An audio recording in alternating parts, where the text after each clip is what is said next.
ඔක්කොම යට වෙලා තිබුණොත් නම් ඔක්කොම නගරේ තියර වෙනවා මම දැන්. ලපං උඹේ කොටන් හිර වෙලා ඉඳලා මගේ කළු වල එකක්වත් පේන්නේ නැති. උඹේ මිරිස් ගල් හින්දා තමයි මේ වතුර බ්ලොක් කරලා නගරේ යට වෙලා තියෙන්නේ. ඔක්කොම යන ඔක්කොම යන. ඔන්න එනවා කොටියක් අල්ලගෙන අඩිය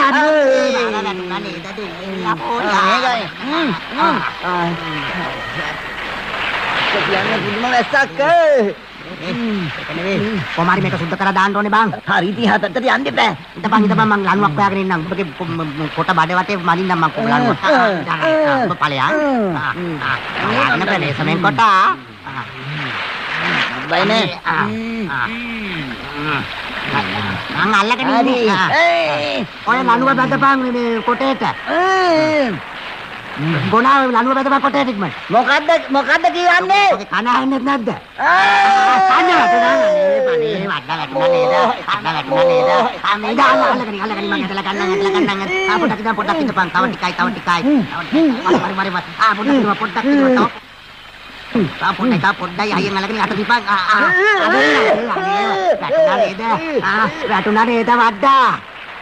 අඩේ මගේ වඩු බාසුන් නැහැ.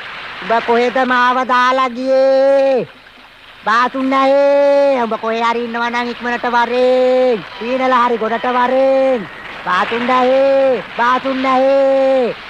අඩේ වගේ බාසුන් නැහැ. මාව කොහේ දාලා ගියාද? අම්මෝ මට නම් හිතලා වැඩක් නැහැ. කොච්චර උඩත් ඕදේකාව දාලා ගියා නේද මගේ සුළුකිලි කොටෝ. පාසුනේ මම උඹ වෙනුවෙන් බලු කපුටු දානයක් දෙනවමයි. අනේ මගේ වඩු බාස් උඹ හරි හොඳ මිනිහෙක්. අපි කොච්චර ගහගත්තද බැලගත්තද ඒත් උඹ හරි හොඳ එකා. උඹ මට සමාවෙයන් බාසුනේ. මං කොච්චර ගහගත්තත් බැලගත්තත් අපි හොඳ යාළුවෝ. අම්මෝ බාසුනේ ඇත්තටම අපිට බැරි වුණානේ. අපිට බැරි වුණා හොඳ පාලමක් හදන්න. උඹටත් බැරි වුණා මටත් බැරි වුණා. මාව එළියට ගන්නේ. මං හැදුවනේ පාලම. දැන් උඹ හදන්න ඕනේ නෑ. මං ඒක කරගන්නම්. උඹ මිනි වලින් ගන්නේද කෑ ගහන්නේ? නෑ උඹ හොල්මන් කරනවද? මොනවා?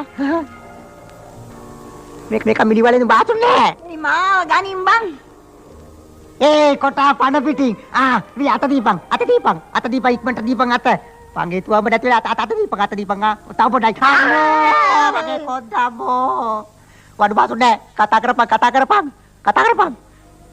අනේ ඌ මැරිලාද කොහෙද ආයිත් අනේ අම්බෝ. මොකද උනේ? ආයිත් පනාව මුට නේද? මීට පස්සේ අපි ගහගන්න නැහැ බැනගන්න නැහැ. අපි හොඳ යාළුවෝ වගේ ඉදිමු. අපි දෙන්න යන කොටාගෙන ගම හදන්න බෑනේ නේද?